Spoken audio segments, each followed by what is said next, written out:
Rebonjour mes amis, rebonjour Wendy, bonjour l'esprit. Là je viens pour une vidéo au sujet de la Russie en fait. Vladimir, je les ai brassés, l'oracle Aura est brassé. Ouais, sur Vladimir Poutine qui lui aussi, les Russes, Vladimir en premier donc, commémore la libération, hein.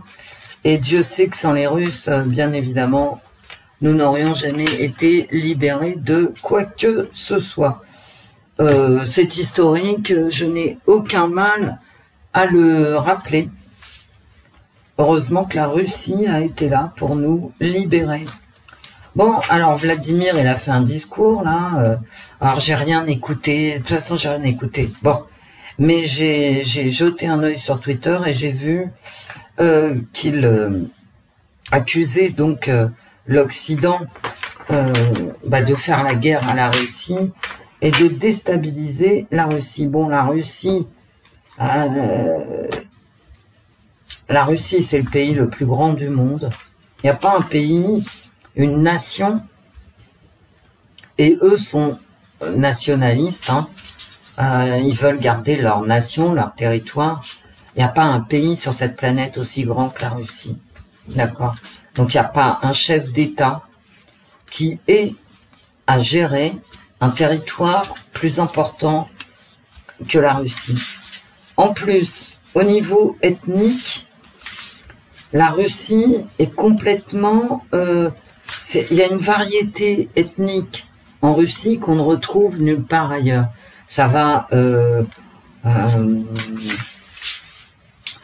des Sibériens, quasiment des gens qui ont le type physique des Ukrainiens. Vous savez, les Natacha, très blanches avec cette peau laiteuse, voilà.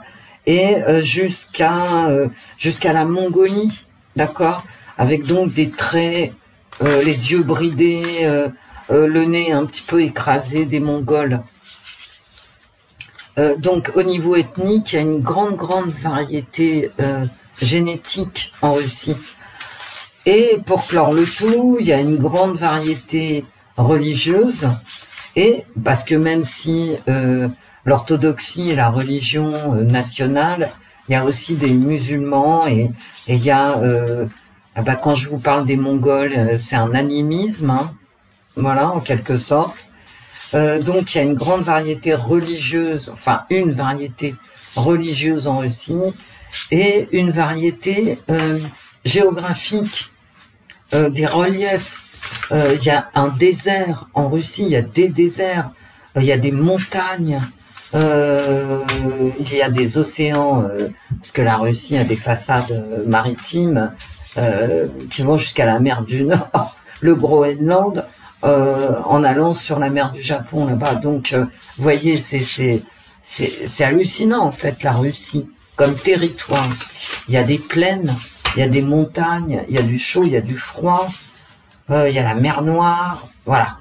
Et en Russie, bien évidemment, et c'est normal, vu l'ampleur du territoire, il y a énormément de richesses, qu'elles soient agricoles avec le blé sibérien et autres, hein, d'ailleurs, qu'elles soient pétrolières, gazières, il y a des pierres précieuses aussi. Bon, bref, la Russie, c'est gigantesque, c'est riche.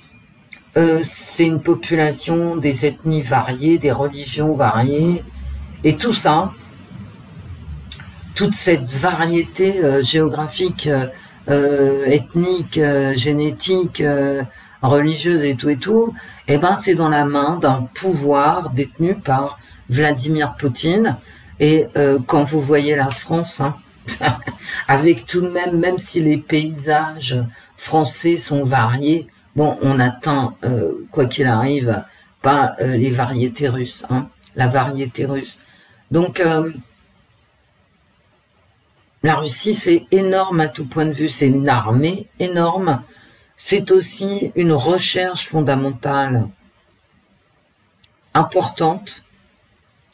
C'est une médecine éclairée, comme la nôtre, hein, voilà, mais russe. Et forcément, c'est pas la même chose en Russie qu'en Europe de l'Ouest, dans la communauté internationale, ça n'a rien à voir. Il y a les villes, les villages. Un Russe de Moscou ne vit pas comme un Mongol en Mongolie et il ne vit pas non plus comme un paysan dans son champ sibérien. Il y a des variations socio-économiques énormes dans le peuple russe. Il y a des très pauvres, il y a des très riches. Vous voyez, et tout ça, c'est dans les mains de Vladimir. Bon, alors Vladimir, il essaye de faire une unité du pays via la religion, via ses lois, bon bah là il a ouvert la Sibérie à l'achat. Il avait déjà commencé. Mais si vous voulez aller vous installer en Russie, vous pouvez acheter de la terre, mais simplement il va falloir y rester. Hein. Bon, la Russie, c'est une histoire aussi. C'est une littérature. Ce sont des œuvres d'art. La Russie, c'est énorme. Et ce n'est pas un territoire qui ressemble du tout, ni politiquement, ni historiquement, ni culturellement, ni religieusement, puisque eux sont orthodoxes, même si ce sont des chrétiens orthodoxes avec des popes. Vous voyez, c'est très différent, qui se marient. C'est quand même très différent de la religion catholique. Donc, la Russie, c'est un autre monde. Ils ont des frontières avec des pays comme la Chine. Bref, avec qui ils font alliance plus ou moins, mais comment pourrait-il en être autrement? D'accord? D'une part, parce qu'ils sont rejetés, enfin la Russie de Poutine est rejetée par l'Occident, et d'autre part, parce que vu l'ampleur de la frontière, bon, ils ont des immigrations comme nous, sauvages, c'est-à-dire des Chinois qui rentrent travailler en Russie. Bon, voilà. Et eux ne s'exportent pas facilement du tout. Ok? C'est-à-dire, il y a très peu de Russes qui émigrent, et de toute façon, là où ils pourraient émigrer, que ça soit à l'ouest d'un côté, que ça soit à l'est de l'autre, personne n'en veut des Russes. C'est-à-dire, clairement, le Japon n'en veut pas, et la Norvège, le Danemark, etc., n'en veut pas non plus. Mais vous savez, ce qui est intéressant aussi à voir, je veux dire, sans avoir d'œillère, quoi, hein, l'esprit ouvert, c'est quand même ce qui se passe à la frontière nord-européenne avec les Russes. Il y a une énorme porosité dont on ne parle jamais, d'accord? Mais il y a cette porosité qui existe, comme de l'autre côté avec les Chinois, il y a une porosité. Les gens se parlent, voyez? Bon, quand ils arrêtent de se tirer dessus, ils se parlent. Et forcément, ils créent des liens, soit mafieux, de passage, de substances, d'armes, etc., soit d'autres choses, de commerce tout à fait légal. Il faut pas, je veux dire, se mettre des fausses idées en tête. Et les Russes, je rappelle toujours, parce que c'est impressionnant, les Américains, les Russes, en ce moment, sont très fâchés. Ils se tirent dessus, ils envoient des armes à l'ennemi, etc. Ils sont pas du tout d'accord. Mais enfin, tout de même, hein, jusqu'à preuve du contraire, tous les forages pétroliers de mer du Nord, c'est avec la Norvège et les États-Unis, vous voyez. Donc, faut arrêter le monde, ce monde-là, il n'est pas unicolore, quoi. D'accord? Comment font les Américains pour forer les puits pétroliers avec les Russes, je ne sais pas, mais toujours est-il que je sais qu'ils le font. Donc, dans ce cas-là, ils sont très copains. C'est comme pour la conquête. Vous voyez ce que je me suis fait, hein, je vais vous expliquer après. C'est comme la conquête spatiale. Les Russes participent, d'accord, à tout ce qui est recherche spatiale, etc. Comment ils font quand ils sont enfermés dans leur petit vaisseau tout rikiki? Ils se parlent, ils copinent, voilà, ils oublient. Parce que l'être humain, il est fait ainsi qu'on oublie, ok? Et heureusement. Hein. Alors, c'était il y a quelques jours, j'ai pris un couteau en céramique pour ouvrir un carton. Je me suis entaillé. Alors c'est pas sur une surface épouvantable, mais alors d'une profondeur, parce que si j'ai pris un couteau en céramique, c'est parce que la lame est très très aiguisée, forcément la lame est rentrée, voilà. Et comme j'ai un système immunitaire, bon, qui est ce qu'il est en vieillissant, mais qui existe encore, eh ben voilà, je mets pas de pansement, on va y survivre hein, quand même. Hein. Voilà. Bon, mais c'est affreux, Wendy. Oui, je sais, j'ai beaucoup souffert. Bon, j'arrête de déconner, ce sera aussi bien. Allez. Est-ce que... Parce que là, il est pas du tout content, hein, Vladimir. Pas du tout. Alors, si je pose la question aux cartes, là, à haute voix, quoi, de savoir si ça va continuer longtemps, là, parce que bon, ça va bien. Ouais, ça va bien, il y a des destructions, il y a des gens dans le malheur, ok, donc, faut que ça s'arrête. Si je pose la question du temps, comme ça, est-ce que les cartes vont me répondre? Je pense pas. Si par exemple je demande aux cartes, est-ce que ça va durer encore longtemps? Ben, je vais essayer, hein, on verra bien ce que ça donne. Bon, si ça donne rien, parce que c'est pas une question. Est-ce que ça va durer encore longtemps? Ah, j'ai le soleil renversé, mais là je suis obligée de les mettre à l'endroit, mes amis. Ces cartes bon, on peut les lire à l'envers, mais bon. Il y a une victoire. Et là, il y a un épuisement. Ok. Il y a une victoire qui est due à l'épuisement.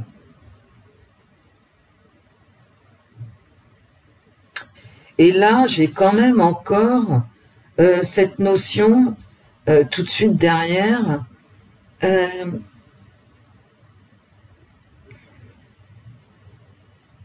ce sont des émotions. C'est un départ, puisque je suis sur le 1 de coupe. C'est le départ d'une amitié. Alors, est-ce que c'est Embrassons-nous Folleville avec les Ukrainiens? Je crois pas. J'ai l'impression qu'ici, il y a une nouvelle alliance.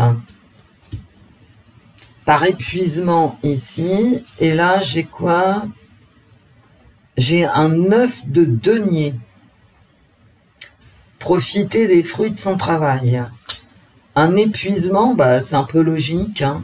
On est épuisé parce qu'on a trop bossé, qu'on a besoin d'un équilibre. Non, mais ça va se calmer, hein, d'après ma coupe, là. Et on va profiter un petit peu de tous les efforts qui ont été faits. Est-ce que c'est la Russie qui va vers la victoire par épuisement ou l'Ukraine? Ça, on n'en sait rien pour l'instant. Hein. Mais est-ce que ça va durer encore longtemps? J'ai pas l'impression. À moins que ça me dise, oui, ça va durer encore très longtemps. Parce que jusqu'à l'épuisement, mais je crois pas, non. Non. Là, j'ai une alliance, hein, une nouvelle alliance qu'on va connaître.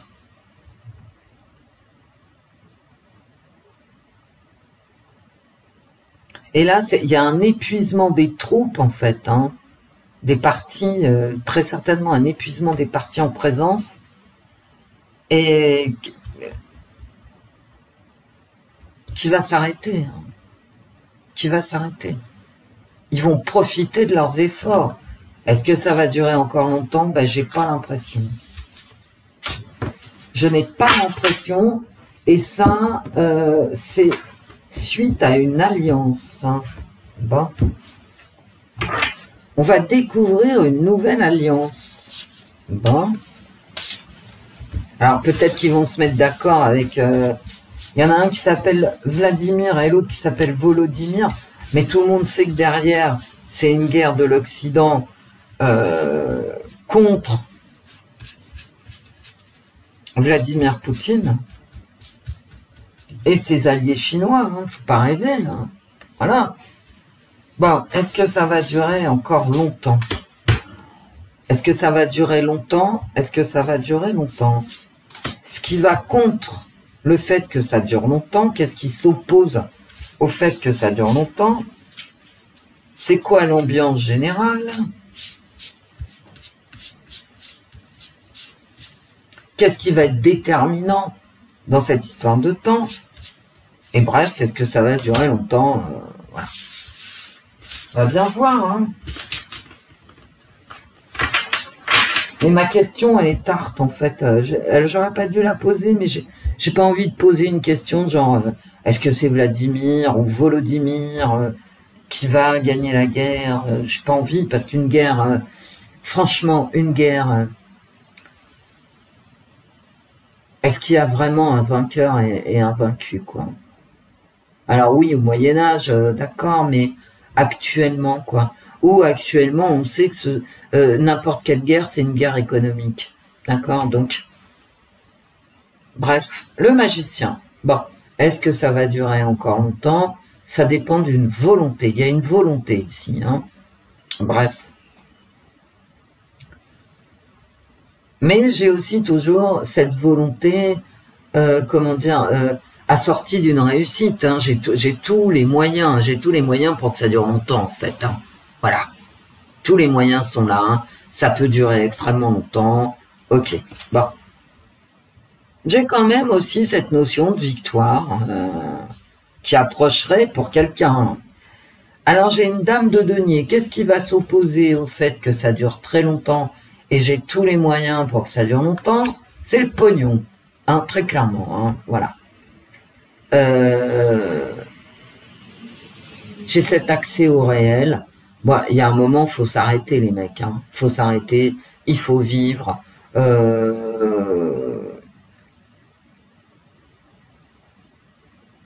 Il faut recréer quelque chose. Voilà, il faut parler répartition des richesses. Il faut avoir les pieds sur terre. Ça ne peut pas durer si longtemps que ça, même si tous les moyens sont là. Bah ouais. Il y a un moment là avec la dame de denier. Faut arrêter, hein, voilà. Il faut avoir les... Vraiment, cette dame de denier, elle dit, ouais, t'as tous les moyens de nous emmerder, hein, que ça soit Volodymyr ou Vladimir, mais bon, il y a un moment, là, ramasse ta tête et réfléchis. Arrête de faire n'importe quoi. Voilà. Le peuple en a marre, hein. Ouais, aussi, hein. Bah ouais.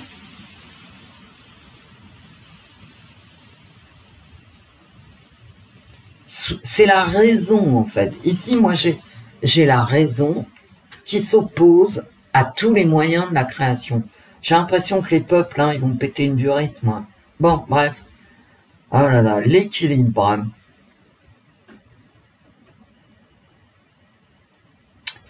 Ça me parle de paix, quand même. Hein. Je suis désolée, mais je sais pas pourquoi, cette fois-ci, ça me parle quand même, ici, là, il va falloir trouver un compromis. Hein. Ça me parle de compromis, de paix, bien sûr. Hein.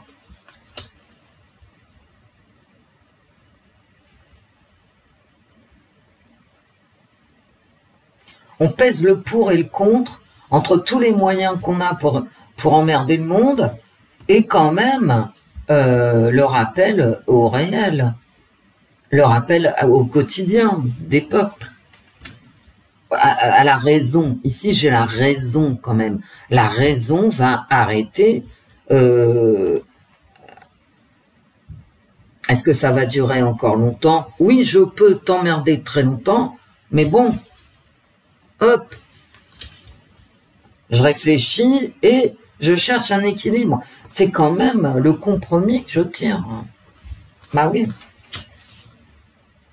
Et là, j'ai la sécurité. C'est toujours du denier. Hein. Est-ce que ça va durer encore longtemps? Ben non. Hein. Non, non, non. J'ai vraiment cette recherche de compromis qui amène la paix et la sécurité. La sécurité qui va avec le denier. Hein. Voilà. On touche ce qu'on a. On n'est pas dans le rêve avec les deniers. Donc, non, non, j'ai l'impression... bah non, ça va... Bah du coup, je la lis pas, celle-là. Bah voilà. Non, ça va s'arrêter. Il y a un compromis qui va être trouvé. Il y a quelqu'un de raisonnable. Les deux sont raisonnables. Vous savez, c'est pas parce que Volodymyr fait l'andouille que derrière, il est pas tenu, hein, parce que lui, il fait vraiment andouille. Hein. Donc, on a les moyens d'emmerder le monde, mais il y a quand même ici la raison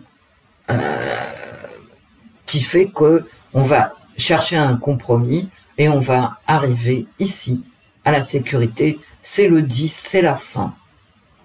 Et là, vraiment, c'est une victoire dans le sens où je suis à la fin de mon parcours et j'arrive à la sécurité. Et là, j'ai du peuple hein, qui est représenté sur ma carte. Donc, non, ça va s'arrêter. Ben moi, c'est moi qui m'arrête là. J'ai pas envie de sortir d'autres cartes. Vous voyez mes cartes. Il y en a que 4. Hein. C'est un petit tirage en croix. Est-ce que ça va durer encore longtemps? Moi, franchement, dans les cartes, non. Il y a vraiment ici cette recherche d'équilibre entre le fait que ça puisse durer longtemps mais là, je me répète, et la raison du sens être raisonnable. Et ici, la résultante où vraiment on arrive à cette sécurité pour le peuple. Moi, c'est une bonne nouvelle, c'est un beau tirage. Je vais en rester là. J'ai pas envie de regarder plus avant dans les autres jeux. Parce que c'est un tarot. Le tarot a répondu. Et pour moi, là, tout de suite, il répond de façon positive, qui nous rassure. Donc, je reste là-dessus. Ben, merci, la dame, la dame de denier, qui va arrêter les ardeurs ici. Mais je pense que ça se trouve, comme à ma coupe, ben, je laisse mes cartes jusqu'à ce que je coupe la vidéo. Comme à ma coupe, j'avais cette espèce d'alliance. Peut-être que la Chine ou un autre pays, hein, mais, vous savez, avec les Russes, il y a énormément de gens. Il y a l'Iran, enfin, des gens qui comptent. Hein, mais parce que je sais que beaucoup d'entre vous pensent que l'Iran ne compte pas. L'Iran compte beaucoup. L'Iran est un grand pays. Donc, il y a des gens comme l'Iran, il y a des Africains, beaucoup de nations africaines qui soutiennent la Russie. Il n'y a pas que la Chine. Et je pense qu'il y a une alliance de ce type, alors soit les Chinois, soit les Iraniens, je ne sais pas, qui vont commencer à demander un retour ici au calme, un compromis. Bon, les Américains, de toute façon, j'y crois pas parce que ils ont tellement fait pour que ça se passe comme ça, n'est-ce pas? Je vois pas comment ils pourraient faire autrement. Mais peut-être ça peut être l'Angleterre, un pays européen. Bon, je pense pas à Macron, il est interdit d'aller à Moscou, lui, je pense. Mais ça peut être, je sais pas, les Allemands, les Danois, les Norvégiens, des gens calmes et qui ont des rapports avec la Russie, même s'ils vous le disent pas, même si on le sait pas dans la presse, mais moi je vous le dis, ils ont des rapports avec les Russes. Ça peut même être les Japonais. Ah oui. Bref, j'ai l'impression que là, est-ce que ça va durer encore longtemps? Oui, peut-être un peu, parce que j'ai ce magicien qui a tous les pouvoirs, qui est énervé, machin, voilà. Mais quand même, hein, très rapidement ici, j'ai cette recherche de compromis et de sécurité, Donc le magicien, il va se retrouver un peu tout seul. Voilà. Bon, je vous fais plein de bisous, mes amis. Je suis très contente de ce tirage. S'il est faux, il est faux. Lisez-le de votre côté pour ceux qui reprennent mes tirages. Ça sera avec plaisir. Et dites-moi si vous êtes d'accord ou pas avec moi. Voilà. Ou si tout ce que vous avez vu dans mes cartes et que je n'ai pas vu. Voilà. Je vous fais un gros bisou. À très vite. Portez-vous bien. Au revoir, mes amis. Au revoir, Wendy. Au revoir, l'esprit. Au revoir, les fées. À très vite, mes amis.